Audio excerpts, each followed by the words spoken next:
This is a bit of a weird way to start the video off, but the Range Rover is on axle stands for a good reason. When I bought it, it had pretty nice 22-inch alloys on it. The only issue was they were absolutely battered. So I took a visit to some old friends, which were, of course, Alloy Fix. Now, actually, 3 of the alloys weren't too bad. A few scratches here and there and a few little scuffs, but nothing that Alloy Fix couldn't sort out. Whereas one wheel, well, it was split in the center, it had chunks missing out of the outside, and it was as good as a square. Once the wheel had been stripped down, we could see more in detail of where the damage was. And you definitely don't need a sharp eye to see it. The wheel was completely buckled with loads of splits, cracks, and chunks missing out of it. So first things first, we're trying to heat this up and manipulate it into trying to make it a wheel again. Now, Alloy Fix wouldn't normally take a job as big as this on, and I was happy enough just buying a new wheel, but they wanted to prove to me that a wheel like this can be fixed. Now, after loads of heat and a lot of pressing,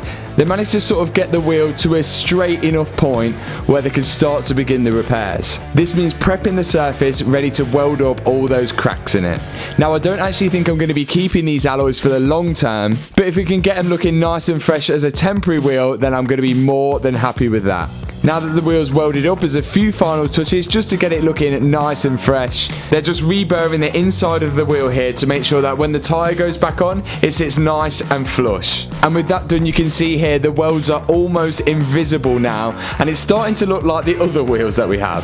Time for it to go in the oven to bake, ready for its powder coating session. With it left to bake, it's now time to add the powder coat. Now, I know a lot of you may be disagreeing with the colour here, but I've gone for the ultimate gloss black on these alloys. But as I mentioned, we may not be keeping these for the long term, but I think gloss black will look smart for the meantime. And there they are, fresh out the oven. They are looking brand new. Time to put the tyre back on and get this thing balanced.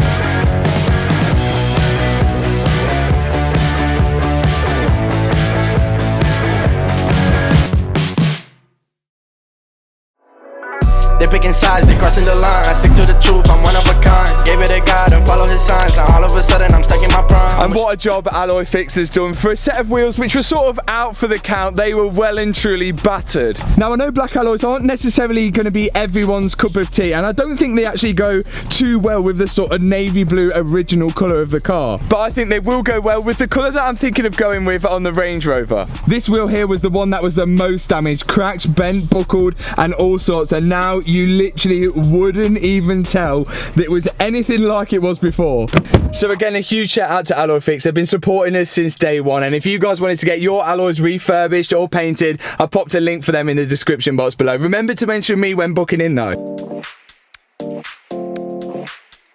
Now, I'm hoping by the end of this video we can drop the Range Rover off to the body shop where it'll finally be painted and also the rear quarter damage be fixed as well, fingers crossed. But there's a few things that we need to do before we can actually get it on the road and to the body shop. And one of those things is this airbag light on the dashboard. Now, we replaced the passenger side airbag along with the dashboard and the driver's side steering wheel airbag. But the airbag light still remains because there's a fault stored on the airbag module, which is inside this center console somewhere. So my next job is to completely strip apart this center console to try and find the airbag module so I can remove it and then send it away to get reset, and then hopefully that should fix the airbag light. And once that fault's fixed and the bodywork's done, you'd never know that this car's been in an accident. That's unless, of course, you check it out using Car Vertical, who has sponsored today's video. Take a look at this checkout that I did on an Audi Q5 here. After you pop in your registration or VIN number, I can see that there's 3 green lights at the top of the check. There's been no mileage fraud, it's not been recorded as stolen, and there's no outstanding finance on there, but there is an amber light for an accident. As I scroll through the report, I can see that damage was detected on this car in 2016, and then it's reported as being for sale after the damage, so I know it's back on the road now. I can see here that all the mileage all lines up, and the juicy part here, the damage. This car was wrote off as a category C, and I can see exactly where the damage was on this car. There's no hiding it from Car Vertical. And just to show you what a good report looks like, here's a report on my BMW M3. All green lights at the top of the report. As I scroll down, I can see all the mileage is in line, and of course, there's no reports for it being damaged. So to check your car out or a car that you're potentially about to buy, you can click the link in the description box below. And with my link, you're going to save yourself a nice bit of cash as well. Thanks Car Vertical for sponsoring this video. Let's address this airbag issue. So this is a big mess and took way longer than expected, and I'm still not even there. So this literally got to the point where I had to call the airbag team up, who are going to be resetting the airbag ECU on this. They told me the ECU was somewhere underneath this center console. And as you've seen, it's a much bigger job than I expected, and it's still not out. So I called the airbag team and they had to confirm with their fitter just to make sure that it was underneath this center console. He replied saying that, yes, it definitely is in there, but it's one of the worst jobs that he's done, and well, he couldn't be any more correct. I now have wiring looms all over the place. The car is actually in neutral because I've had to remove this little red tag here, which puts the car into neutral if you can't start it. But yet still, I can't remove the center console because there's a gear selector just underneath, which is something to do with this, and I can't quite seem to know how to remove it. But the good news is I've found the airbag ECU, and that is right at the front, just underneath the center console there. But look at all these wires. I don't know how this is all gonna go back together. Sometimes we just crying, but we'll keep on trying.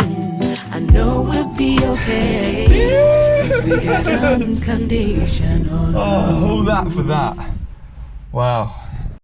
We've got it. Finally, this thing is out and it can be sent to the airbag team to be reset. Now, the only thing I haven't really considered here is that I'm not quite sure whether the Range Rover is going to start or move without that airbag ECU in it, because, well, right now it's at the front of the unit, and also we need to get this thing to a body shop. Okay, airbag ECU now in my hand. Will it start?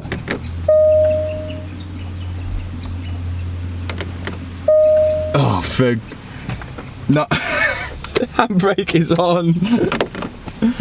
Oh. Sometimes trial and error is the only way, but it looks like it's not going to start with that airbag ECU disconnected. So let's connect it all back together and we'll start again from scratch.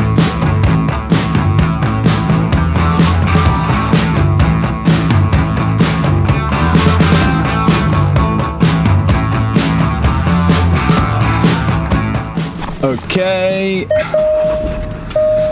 finally, so airbag ECU has to stay in to start the car, so it looks like we're gonna have to do that last, and well, we might as well leave this like this mess at the minute. Chase your tail light, I'll be under your skin. Okay, so as we've got everything apart inside the car, there's another whilst you're in there job to be done. Now, the whole Range Rover build has been a sort of whilst you're in there job. I mean, we had a bumper which was damaged, so whilst we were replacing it, we changed it for a 2018 bumper. We did the same with the headlights, we did the same for the bonnet and the grille as well. And whilst I was in there, I thought, well, we might as well just change everything from a 2015 model to a 2018 model, including the rear lights, the rear bumper, the door panels, the side steps. I also did the steering wheel controls to the 2018 model ones, and whilst replacing the dashboard, I went ahead and whilst I was in there, changed the AC screen to the new upgraded one. But there is one more thing that we're missing, and I think it's needed. And that is a new infotainment screen, which should have Apple CarPlay and loads of other bits and bobs. Now, this screen isn't actually that bad. It's got most of the things you need on it and more. I mean, even now we've got Freeview and we're watching Channel 4, but this has got everything. There's sat-nav, there's USB input, and there's auxiliary input as well. And the coolest thing, I think you've got a two-way screen. So right here, I can control the sat-nav and see where I'm going, where the passenger can watch the TV. The only actual issue I see, which isn't really an issue, we're just being picky here, is that compared to the new AC screen, this screen just looks dated. Now, the new screen, fingers crossed, should keep all of those features and even have more. So let's get on with fitting it. Now, I was just hoping that this new screen would just be a plug and play, but it turns out it wasn't the case. Removing the old screen was pretty easy though, as we've done this all before when replacing the dashboard. And here's the difference between the old screen and the new screen. Now, to make the new screen work, we need to take a lot of parts off the old screen, including the two electrical boards which are at the back. There's loads of little screws which are holding this thing in, and all this stuff is really delicate, and I've got to be careful not to break or snap anything. Once we have both the electrical boards in, it's just a case of switching them off the old screen onto the new screen. And they're all connected up with like an electrical ribbon. Once that's done, I've got to install an aftermarket speaker, which is for the phone, and also an aftermarket microphone. I'm going to store these just behind one of the trim panels here, which should be in an okay position. There's then a blue electrical connector which connects to the CD player, and we have to sort of bridge off that because that's got something to do with the GPS, I believe. And then other than that, it's pretty much just a plug and play from there. But there is a lot of wires to sort out and stuff behind the dashboard, and I could definitely do a lot better with the wire management, but if it works, it works. And now with all the wires connected up, I've just got to install the screen back onto the dashboard.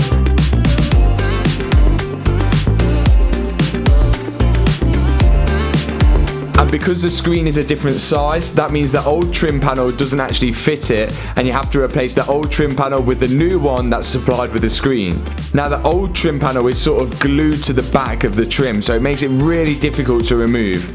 And of course, I managed to break some parts of it, but everything's fixable in the end. And now the new screen is looking so much more modern, especially with that AC screen as well.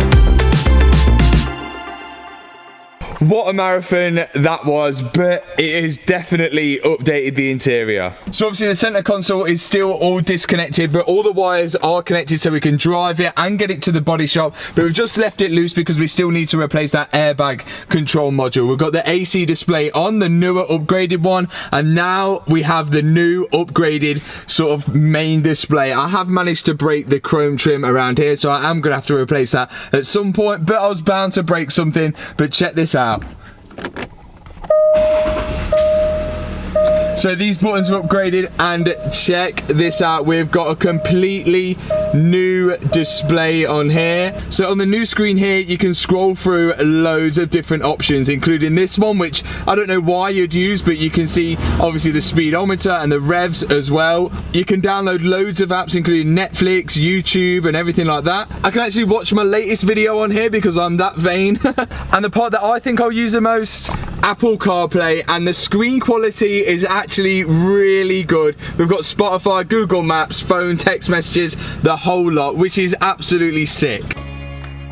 And I forgot to mention as well that we can actually resort back to the old view, which gives us the TV and all the other views that we had. So I really have gone all out and done a full 2018 conversion on a 2015 Range Rover, which was completely unplanned at the beginning of this rebuild. And now she's really looking one of a kind. I mean, you would not even know that this was a 2015 Range Rover, apart from the wonky registration plate on the back. There is just a few more little things that we need to do before the Range Rover can finally head to the body shop. And one of them is the headlight washers. Now, if you remember in one of the previous videos, with the new 2018 bumper, we had to buy the 2018 headlight washer caps. And the headlight washer caps didn't fit the headlight washers from the 2015 models. So we've had to order new 2018 headlight washers so the 2018 caps can fit to the washers, if that makes sense. So in go the new headlight washers here, which do exactly the same job as the old ones. It's just that now the new 2018 caps will fit on top of the headlight washers, just like that. No more need for masking tape.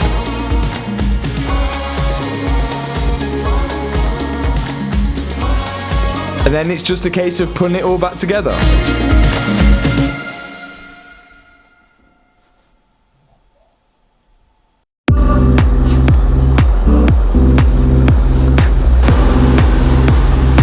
And we're out on the first ever drive on the road of the Range Rover. Now, I bought this car for myself, but I seem to be kicked out of the driver's seat by Hannah, who seems to have taken a liking to it.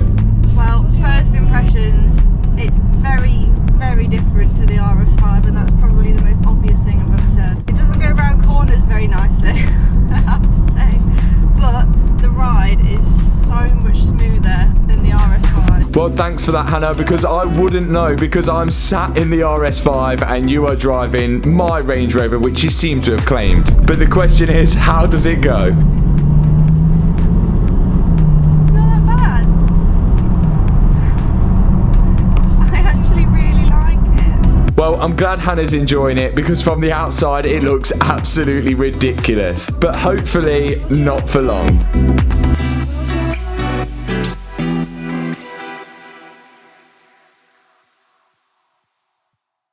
And finally, the moment of truth, we have arrived at Cars and Colours, who are going to be hopefully repairing this rear quarter damage along with a bit of paint as well. So remember, this rear quarter damage was the sort of main worry of the car. It's sort of been pushed in. We're hoping that they can pull this out and then give it a lick of paint. But very worst case, if they can't do it, it looks like we're going to be replacing the whole rear quarter, which, well, it might be the only option. So this is it, the last time we will see the Range Rover for at least around 2 weeks or so now, because Cars and Colour have got, well, a fair amount of work to do. The rear quarter, the paint, but I'm sure when we come and collect it, it's going to be completely transformed. So again, thanks for watching this video. I'll see you in the next one. Hit that subscribe button, hit that like button. I'll see you in the next video. Peace out. Yes. Yes. Like